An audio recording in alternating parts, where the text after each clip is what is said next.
వాణిజ్య వ్యాపార సంస్థల నేమ్ బోర్డులపై 60% కన్నడ అక్షరాలే ఉండాలన్న నిబంధనను అమలు చేసేందుకు కర్ణాటక ప్రభుత్వం సిద్ధమవుతోంది. ఇందుకు సంబంధించి ఆదేశాలు కూడా జారీ చేసింది. దీనికి మద్దతుగా కర్ణాటక రక్షణ వేదిక రాష్ట్ర వ్యాప్తంగా ర్యాలీలు చేపట్టింది. ఇందులో భాగంగా బెంగళూరులో నిర్వహించిన ర్యాలీలు ఉద్రిక్తతకు దారితీశాయి.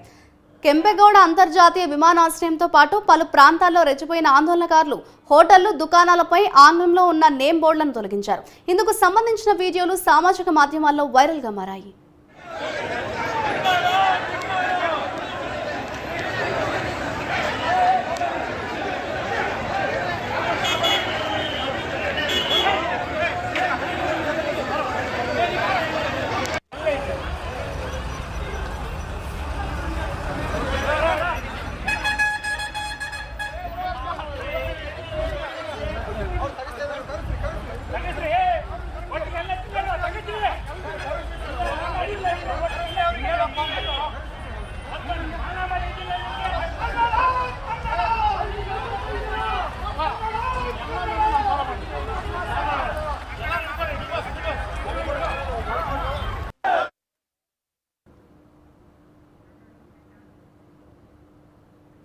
కన్నడలో నేమ్ బోర్డుకు సంబంధించి బెంగళూరు నగరపాలక సంస్థ ఇచ్చిన ఆదేశాలను తక్షణమే అమలు చేయాలని డిమాండ్ చేస్తూ కర్ణాటక రక్షణ వేదిక కార్యకర్తలు బెంగళూరులో ర్యాలీ చేపట్టారు. ఈ క్రమంలో నగరంలోని పలు దుకాణాల బోర్డులు తొలగించేందుకు ప్రయత్నించారు. హోటళ్లు, పలు దుకాణాల బయట ఆంగ్లంలో ఉన్న బోర్డులను ధ్వంసం చేశారు.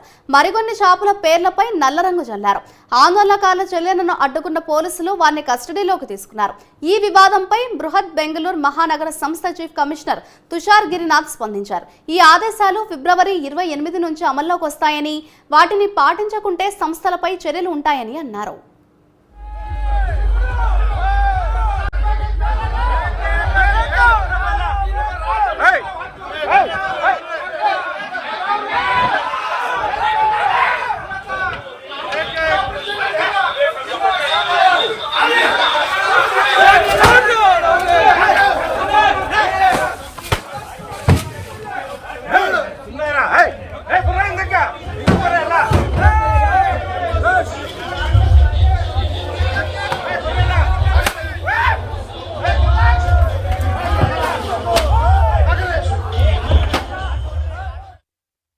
వాణిజ్య వ్యాపార సంస్థల నేమ్ బోర్డులపై 60% కన్నడ అక్షరాలే ఉండాలన్న నిబంధనను అమలు చేసేందుకు కర్ణాటక ప్రభుత్వం సిద్ధమవుతోంది.